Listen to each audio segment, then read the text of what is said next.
O democrata Tim Walz discursou no penúltimo dia de convenção do partido. Tim Walz, governador de Minnesota e escolhido por Kamala Harris para ser vice-presidente, aceitou a nomeação no terceiro dia da Convenção Nacional Democrata em Chicago. Ele disse que é a maior honra da vida dele aceitar a nomeação.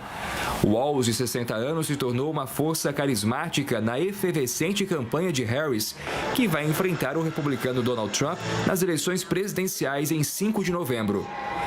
Pouco conhecido fora do estado de Minnesota, Walz tem um currículo atípico, com décadas de experiência militar, mas também como professor de geografia e treinador de futebol. A escolha dele como candidato a vice foi estratégica, com o objetivo de conquistar votos dos eleitores conservadores. A terceira noite da convenção recebeu ainda o ex-presidente Bill Clinton. Considerado um dos pesos pesados do partido, Clinton adotou uma postura mais discreta nos últimos anos, mas afirmou que Kamala é a escolha clara para o povo. A ex-presidente da Câmara dos Representantes, Nancy Pelosi, e a jornalista e apresentadora de televisão Oprah Winfrey também discursaram, apelando aos independentes e aos indecisos que não hesitem em apoiar Kamala Harris. O evento também contou com a participação de grandes artistas como Stevie Wonder e John Legend. E quem chega para fazer uma análise é o Vitélio Brustolin, que é professor de Relações Internacionais da Universidade Federal Fluminense e também pesquisador de Harvard. Vitélio, seja sempre muito bem-vindo aqui ao Conexão. Vamos falar primeiro dos vices? Inclusive tem pesquisa recente sobre os vices. A gente acabou de ouvir na reportagem de que a escolha dos democratas, obviamente, foi muito estratégica, né? Vamos falar um pouquinho sobre os dois lados. Boa tarde mais uma vez. Boa tarde, Kelly. Boa tarde a todos. A pesquisa saiu ontem, né? É uma pesquisa da Associated Press e ela mostra o Tim Walz, que é o vice da Kamala Harris, né? Ele é o vice do Partido Democrata, com preferência de 36% dos adultos americanos contra 27% do J.D. Vance, que é o vice do Trump, do Partido Republicano. Essa pesquisa também mostra que 25% do eleitorado tem uma visão desfavorável ao Walz, enquanto 44% tem uma visão desfavorável ao J.D. Vance. Os vices têm uma função estratégica nessas eleições, Kelly, porque a Kamala, como ela é vista a mais à esquerda do Partido Democrata, quando o Biden a escolheu como vice, o Biden, que é mais centro, a escolheu para fazer um contraponto a ela. E agora ela faz o oposto com o Walz. Ele é mais ao centro, ela é mais à esquerda, então gera um contraponto. No caso do Trump, já não é essa a lógica.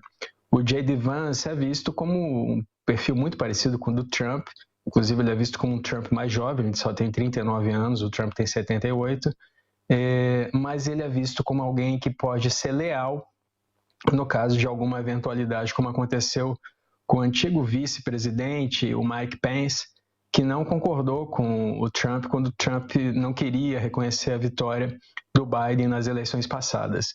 Então, inclusive, o J.D. Vance ele contesta o resultado das eleições e nós sabemos que essa contestação levou àquele episódio de invasão do Capitólio em 6 de janeiro de 2021, Kelly. Agora, Vitélio, essa convenção, né, na verdade, a convenção de cada partido sempre é muito importante.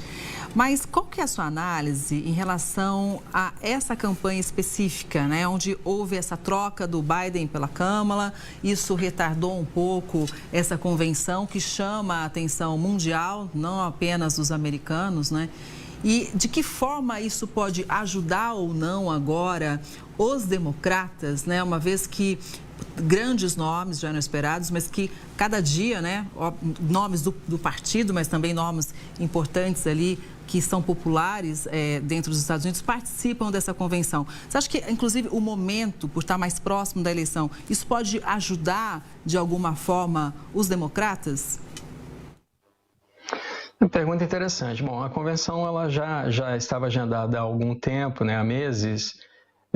A dos republicanos também chamou muito a atenção, foi muito assistida. Essas convenções elas são grandes shows, né? Vocês há pouco falavam dos artistas que participaram ontem, né? O John Legend, o Stevie Wonder, hoje é esperado talvez a Beyoncé, talvez a Taylor Swift e Pink como atrações. Então, chama a atenção do público em geral, gera notícia, né? Mantém a campanha na mídia. Então, os republicanos também usaram essa estratégia e para tentar tirar o foco dessa convenção democrata, o ex-presidente Trump está viajando pelo país e fazendo comícios. Hoje, inclusive, ele está no Arizona, que é um estado que faz fronteira com o México, e está discutindo a questão da imigração, que é considerado um dos calcanhares de Aquiles da Kamala Harris. Então, a campanha ela tem esse objetivo. Realmente, o fato de ser mais próximo permitiu um pouco mais de margem de manobra para os democratas, porque o candidato era o Biden. A última vez que um presidente resolveu não concorrer e dar espaço para o vice foi lá em 1968, inclusive naquelas eleições os democratas perderam. Mas toda a questão aqui é que o objetivo mesmo dessa convenção é chamar a atenção, é entusiasmar a população, e vou fechar com esse dado. Nas últimas eleições presidenciais, um pouco mais de 60% das pessoas compareceram para votar, porque o voto nos Estados Unidos é facultativo.